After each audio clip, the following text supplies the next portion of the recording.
Hello guys, welcome back. Myself Manoj Adhikari and today we are going to start. क्या start करने जाएंगे आज हम लोग?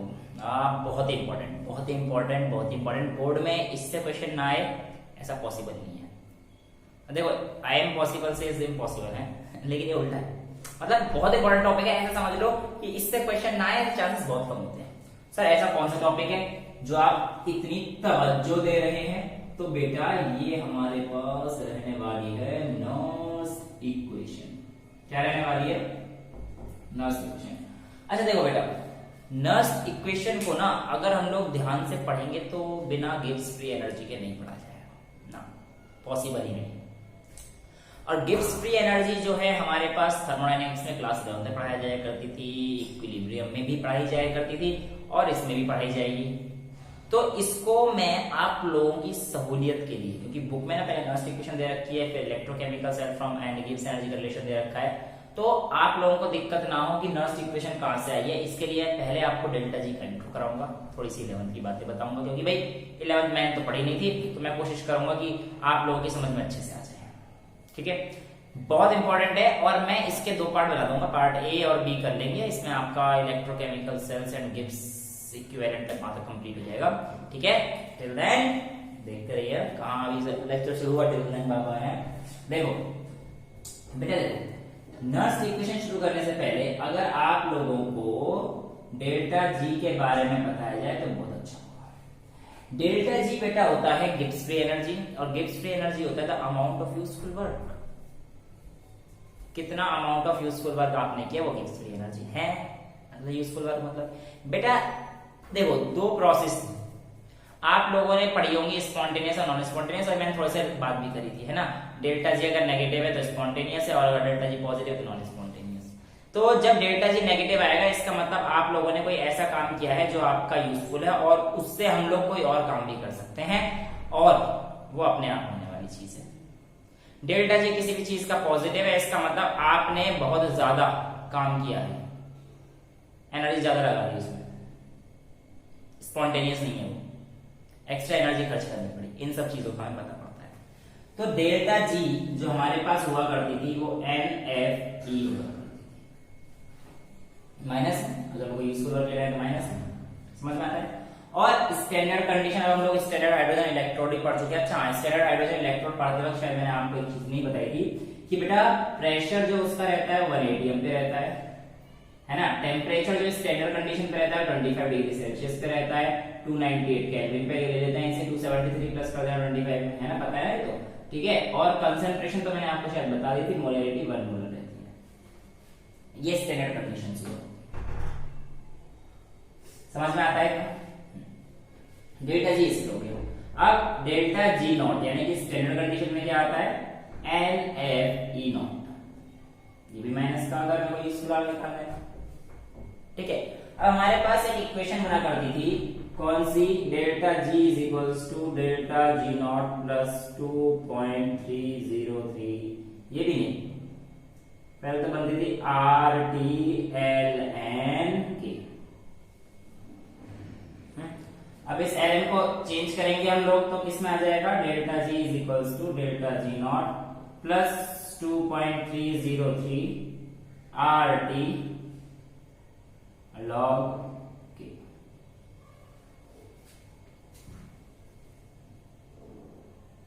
समझ में आता है? अब हमारे पास यहां पर क्या हो जाता है? इसको चेंज करते हैं, वाले डाल दो, यहां पे डाल दीजिए NFE is equals to minus के हैं दोनों, NFE not plus 2.303 RT log K। ये ln को चेंज करेंगे तो 2.303 आता है, पता है ये बात तो? हाँ, ln का log, ठीक है, इतना तो पता है। बाकी एक बार मैं log ऐसे सिखाऊंगा आपको, जो है टेबल की जरूरत वगैरह नहीं पड़ेगी, ओरली आप log निकाल दो, किसी का भी आने दो, समय आने वाला है, लग रहा है जल्द आने वाला है उसमें। ठीक है, अब बेटा इसे अगर मैं सॉल्व कर दूं, इसको इधर लेके आ जाऊं तो ऐसे भी लिख सकता हूं, E is equals to E not, सबको NF से डिवाइड कर दो पूरी इक्वेशन को, तो कितना आ जाएगा? E not cell plus 2.303 RT by NF log KC बेटा पूरे इक्वेशन को मैंने NF से डिवाइड कर दिया, NF। अच्छा यहाँ पे माइनस माइनस है, इसको लेके मैं ऐसे लिख सकता हूँ, जहाँ पे प्लस से माइनस आ जाएगा। नॉर्मल मैथमेटिक्स है, ये तो समझ में आ रहा है। मैं बस बताऊँ डेरिवेशन कहाँ से है, आपको तो सिर्फ इसके ऊपर करना है और न्यूमेरिकल मिलेंगे सीधे सीधे। हाँ बस, लेकिन बच्चे हो, मुझे पता है नहीं आती समझ में कहाँ से है, तो इसके लिए कितनी चीज समझ में आती है पक्का। देखो बेटा यहाँ पर R क्योंकि गिब्स फ्री एनर्जी है, और जहां पे भी गिब्स वगैरह आएगा तो हमारे पास जो एनर्जी वगैरह यूज होंगी वो काम इसमें होंगी जूल में, और जब भी एनर्जी जूल में यूज होती है तो आर की वैल्यू कितनी आती है बेटा, अधिकतर बार 8.314। तो आर की वैल्यू आप क्या पुट करने वाले हैं, 8.314, टेम्परेचर 25 डिग्री सेल्सियस। अच्छा क्यों बेटा, ये इसलिए क्योंकि जितनी भी सारी आपकी रिएक्शंस है ना, सेल वाली और इलेक्ट्रोकेमिकल की जितनी भी रिएक्शंस हैं सारे रूम टेम्परेचर पे रहती हैं। रूम टेम्परेचर का हमने नॉर्मल मान रखा है 25 डिग्री सेल्सियस, इसलिए हम लोग इसे 298 केल्विन लेते हैं। समझ में आ गया। तो टी हमारे पास कितना रहने वाला है बेटा, 298। एफ फैराडे कांस्टेंट है, आपका लास्ट टॉपिक रहेगा इस चैप्टर का फैराडे, उसमें बहुत आराम से इत्मीनान से मेजर करेंगे, जिसकी वैल्यू हुआ करती है 96487, और इसको हम लोग 96,487 को अप्रोक्सीमेट कैलकुलेशन इजी करने के लिए 96,500 ले लेते हैं, और n होता है नंबर ऑफ इलेक्ट्रॉन्स चेंज या गेन या लॉस, मैं इसलिए चेंज लिख देता हूं, वे कितने इलेक्ट्रॉन्स का आदान प्रदान हुआ। ठीक है, अब E cell is equals to E not cell minus 2.303 RT by NF log K। देखो log K अगर आपको याद हो तो इक्विलिब्रियम कांस्टेंट जब हम लोग लिखा करते तो K क्या लिखा था, concentration of product upon concentration of reactant, तो यहां पर भी यही आएगा। log K की जगह क्या आ सकते हो, P अपॉन R, तो यहां पे क्या लिख देंगे formula, E cell is equals to E not cell minus 2.303 RT log concentration of product upon reactant by NF। इतना समझ में आता है, सारे फॉर्मूले यूज कर सकते हो आप कोई से भी। हाँ ठीक है बेटा। अब हमारे पास बेटा इसकी जो वैल्यू सॉल्व करके आती है ना, आर टी और एफ टी, मतलब इनकी वैल्यू अगर मैं डाल देता हूं तो इसकी एक वैल्यू आ जाती है 2.0 से मल्टीप्लाई करने के बाद, उस वैल्यू को हम लोग अगर डायरेक्ट याद रखें तो हमारी इक्वेशन आसान बन जाती हैं, और जिसकी वजह से हमारे पास क्या आता है minus 0.059 by N log product upon reactant. देखो कोई डाउट, यहां तक कोई डाउट नहीं आना चाहिए। अच्छा, इसे एनोड अपॉन कैथोड लिखें, कैथोड अपॉन एनोड लिखें, इस बात पे भी चर्चा करेंगे, इस बात पे भी चर्चा करेंगे, पर अभी के लिए इतना ही देख लो। क्योंकि बेटा प्रोडक्ट अपॉन रिएक्टेंट लिखोगे तो बचोगे, मैं बता दूंगा ट्रिक एनोड और कैथोड करने की, बट अगर आप प्रोडक्ट अपॉन रिएक्टेंट ही रखोगे हर जगह तो एनोड और कैथोड को रखने से बच जाओगे। समझ में आती है इतनी बात, कोई दिक्कत? ये जो इक्वेशन है ना हमारे पास, ये नर्स इक्वेशन है, ये नर्स इक्वेशन है। अब इसके बेस पर हम लोग न्यूमेरिकल करेंगे, और अगर छोटा सा ही रहा तो एक ही लेक्चर में खत्म भी कर देंगे, पार्ट ए पार्ट बी करने की जरूरत नहीं है। अगर इतना समझ में आया तो पहले बताइए, नहीं तो मैं एक बार दोबारा समझा दूं। ठीक है, डेल्टा जी की वैल्यू एनएफ थी, माइनस में डेल्टा जी नॉट की एनएफ नॉट हो जाएगी। डेल्टा जी की वैल्यू फॉर्मूला हुआ करता है delta G not plus R T N N K, N N को हमने चेंज किया 2 पॉइंट नेचुरल लॉग को चेंज किया 2.3 R T log K. Delta G is equal to G not, इन दोनों की वैल्यू डाल दी, पूरी टर्म को एनएफ से अगर मैं डिवाइड कर देता तो मेरे पास ये आ जाएगा, माइनस माइनस इधर था तो मैंने इस वाली टर्म को माइनस बना सकता हूं। तो E cell is equal to E not cell minus 2.303 RT log K को मैंने प्रोडक्ट अपॉन रिएक्टेंट लिख दिया है, और इसके बाद मैंने सबकी वैल्यू डाल दी तो मेरे पास वैल्यू आई है E cell is equal to E not cell minus 0.059 upon n log P। ये बताइए, कोई दिक्कत नहीं? अब दूसरी चीज क्या होती है, इक्विलिब्रियम के दौरान E सेल 0 रहता है, इक्विलिब्रियम के दौरान E सेल 0 रहता है, ये वाला। ठीक है, कोई दिक्कत नहीं? अभी हम लोग क्वेश्चन करेंगे तो बाकी सारी चीजें क्लियर हो जाएंगी। स्ट्रेस ऑफ कम है, stress off share a bit of okay, if you want take a screenshot take it. ठीक है, अब बेटा मैं एक क्वेश्चंस कराता हूं, कुछ क्वेश्चंस कराता हूं, है ना? अच्छा, दूसरी चीज क्या है कि ये उन सभी के लिए वैलिड है जब आपके पास कंसंट्रेशन यूनिटी ना हो, यानी कि स्टैंडर्ड के लिए नहीं है। अब यहाँ पे कंसंट्रेशन चेंज हो गई है, प्रेशर के टर्म्स में भी दे सकता है और बाकी सारी चीजें देंगी। अब जैसे मैंने लॉग प्रोडक्ट अपॉन रिएक्टेंट लिखा है ना, वहां पे अगर गैसेस का आ जाएगा तो चेंज हो जाएगा। गैसेस केस में हम लोग पार्शियल प्रेशर देते हैं, ये तो क्या थोड़ा सा हाई लेवल पे हो जाएगा, आपकी एनसीईआरटी में तो है नहीं, नॉर्मल है, बाकी मैं भी सारे करता हूं। ठीक है, इतना समझ में आता है। देखो बेटा, पहले एक क्वेश्चन लेते हैं। मैं आपसे कहता हूं कि निकेल कैडमियम का सेल ले लेते हैं, ठीक है, Ni और Ni2 positive, salt breath Cd2 positive. ठीक है, इतना समझ में आता है। अब आपसे मैं कह रहा हूं कि बताइए बेटा, अगर आपके पास ई सेल की वैल्यू कितनी दे दें 0.23 दे देता हूं, तो बताइए ई नॉट सेल कितना होगा। बहुत सिंपल सा क्वेश्चन है, कुछ भी नहीं करना। और provided concentration of Ni2 positive कितनी दे देगा 0.1 और Cd2 पॉजिटिव कितनी दे देगा 0.01। क्वेश्चन आसान हो जाएगा आप लोगों के लिए। ठीक है, अब हम लोग क्या करते हैं बेटा, वही चीज जो हमने पढ़ी है उसी को लेके आते हैं,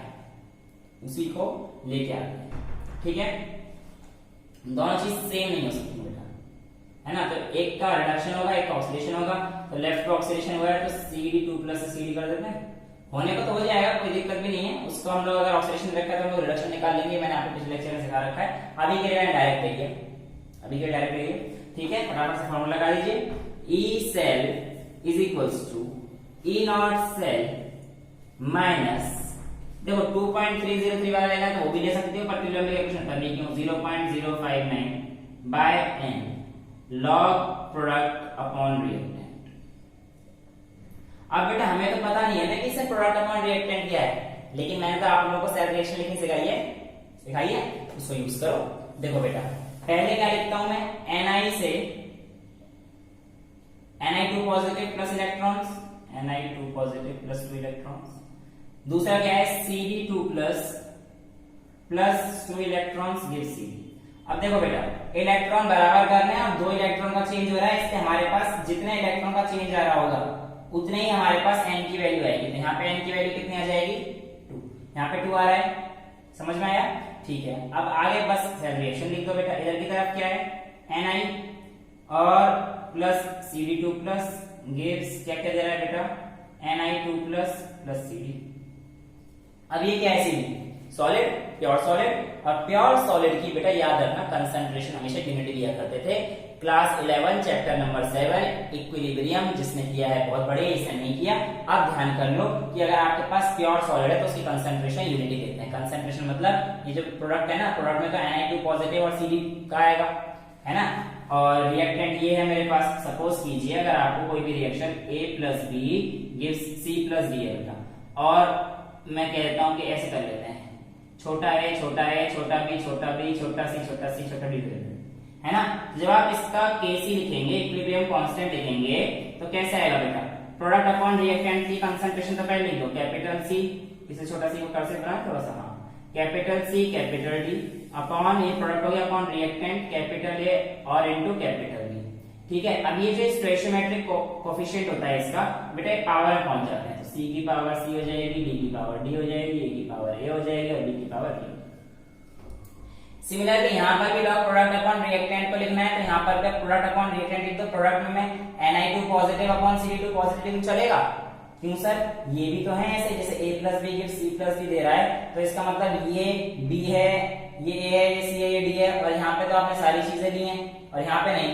बेटा अगर मैं यहाँ पे लिख देता हूँ ना कि B सॉलिड है और D भी सॉलिड है, तो आप इन दोनों की कंसंट्रेशन को 1 लिख सकते हैं, और 1 raise to the power anything is 1, तो आप चाहो तो इसे एलिमिनेट भी कर सकते हो। तो मैं भी यहाँ पे एलिमिनेट कर देता हूँ किसको, CD और Ni को, ठीक है। तो मेरे पास कितना आ जाएगा, शेयर बिट ऑफ, इतना समझ में तो आ गया, ओके।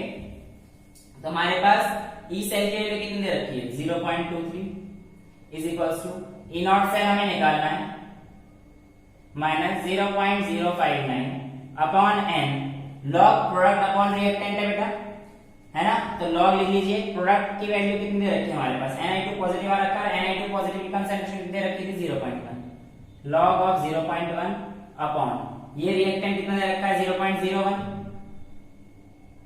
तो इसे 10 raise to power minus n से 10 रेज़ टू पावर माइनस 2 लिख सकते हैं, और n की वैल्यू कितनी आ गई थी हमने देख ली थी 2 आ गई थी। समझ आ रहा है ना बेटा, बहुत आराम से समझो, न्यूमेरिकल कर रहे हैं, मजेदार तरीके से करेंगे, पर अभी के लिए थोड़ा सा बस इस लेक्चर के लिए सीरियस हो जाओ क्योंकि बहुत इंपॉर्टेंट टॉपिक है, बाकी तो मजे करेंगे, है ना। चलो अब यहाँ पे वैल्यू डाल देते हैं ई सेल की, अब इसे सॉल्व कर दीजिए, 0.23 is equals to E not cell minus, इसे अभी ऐसे लेना तो 0.059 अपॉन 2, देखो log 10 raise to power minus 1, देखो 10 रेज़ टू पावर माइनस 1, तो ये आता है n log a, तो मतलब ये बेस में आता है, मैं समझा दूंगा, अगर किसी भी 10 रेज़ टू पावर a है ना तो ये हो जाएगा a log 10 ऐसे, और log 10 1 होता है तो ये वैल्यू दी जाएगी, तो ये कितना आ जाएगा -1 आ जाएगा, और ये अपॉन में डिवाइड, समझ रहे हो, तो ये आ जाएगा log of 10 raise to power -1 minus, क्योंकि ये अपॉन में जो log का फंक्शन होता है log a अपॉन b, तो होता है log a minus log b, है ना, तो log a minus log b, तो log डिवाइड में तो कितना आ जाएगा माइनस log b, तो minus 10 raise to power log of लिख ही दो यार 10 रेज़ टू पावर माइनस 2, ठीक है। अच्छा इसे सॉल्व करते हैं, तो 0.23 is equals to E not cell minus 0.059 by 2, अब देखो log 10 raise to power minus 1 क्या हो जाएगा, -1 इंटू log 10 तो ये -1 हो गया, तो -1 और ये क्या हो जाएगा माइनस माइनस प्लस आ जाएगा ना, माइनस माइनस प्लस, और ये कितनी है बेटा वैल्यू log 10 की वैल्यू, तो कितना आ जाएगा माइनस माइनस प्लस प्लस 2, तो ये कितना आ जाएगा 1, तो 0.23 is equals to E not cell minus 0.059 by 2 into 1, तो मैं इसी को 1 ही रहने दूं, इतना ही रहने दूं। अब ई नॉट सेल की वैल्यू इस पे ले जाओ, इसको यहां से सॉल्व कर दीजिए, तो कितना आएगा 0.059 कितना होगा 29 पॉइंट समथिंग, तो 0.0 टू 4 टू 9 18 टू 9 ही रहने देते, कोई दिक्कत नहीं है, 295 तक लिखना कोई दिक्कत नहीं है। तो यहाँ पे आ जाएगा हमारे पास, इसको इधर ले आइए, इसको इधर ले आइए, तो ई सेल की वैल्यू कितनी हो जाएगी, which implies sorry E not cell, E not cell की वैल्यू कितनी हो जाएगी बेटा, इसे इधर ले आओ 0.23 माइनस 0.029, इसे सॉल्व कर देना, इसे 0 लगा के 0.29 सॉल्व कर देना, तो आपके पास ई नॉट सेल की वैल्यू आ जाएगी। समझ गए ना, कोई दिक्कत, 201 आएगी 0.201, अच्छा आप सॉल्व करें ना, कोई दिक्कत नहीं, पॉजिटिव में आएगी। अब अगर पॉजिटिव में आइए बेटा, अगर पॉजिटिव में आइए ई नॉट सेल की वैल्यू, तो रिएक्शन स्पॉन्टेनियस है या नहीं है, इस बात को देखो बेटा, अगर तो ई नॉट सेल की वैल्यू पॉजिटिव में आई तो रिएक्शन स्पॉन्टेनियस होगी, इस बात का पता हमें पिछले रिएक्शन चलता है, जैसे कि हमें delta G is equals to minus NF E not cell होता है, अगर ई नॉट की वैल्यू माइनस में आई है तो ये माइनस माइनस प्लस हो जाएगा और डेल्टा जी प्लस आ जाएगा, जिसकी वजह से अगर ये नेगेटिव है तो डेल्टा जी पॉजिटिव आ जाएगा और रिएक्शन नॉन स्पॉन्टेनियस है ना। और अगर ये चीज पॉजिटिव है, अगर ये चीज पॉजिटिव है तो क्या आ जाएगा, delta G is equals to minus NF E not और ई प्लस का प्लस माइनस इज माइनस, तो अगर डेल्टा जी नेगेटिव है तो उसके लिए रिएक्शन कैसी बन जाएगी, स्पॉन्टेनियस। समझ में आता है, कोई दिक्कत देखो, इंटेस्ट के सारे एक्शंस तो हमने करनी है लास्ट में, आप लोगों को पता ही है, एग्जांपल में साथ साथ कराऊंगा, अगले लेक्चर में हमारे न्यूमेरिकल भरपूर होने वाले हैं, सारे चीज न्यूमेरिकल भी करेंगे, इसके न्यूमेरिकल बहुत इंपॉर्टेंट है, पेपर में आएगा। इस लेक्चर में अगर कोई दिक्कत आई है तो बताइए, नहीं आनी चाहिए, है ना, क्योंकि बेस से लेके चलें, 11वीं क्लास में समझाइए, थोड़ी सी कोशिश करिए मैंने समझाने की, देखो और समझ आता तो आपके हाथ में है, बार बार वीडियोस देखते रहिए।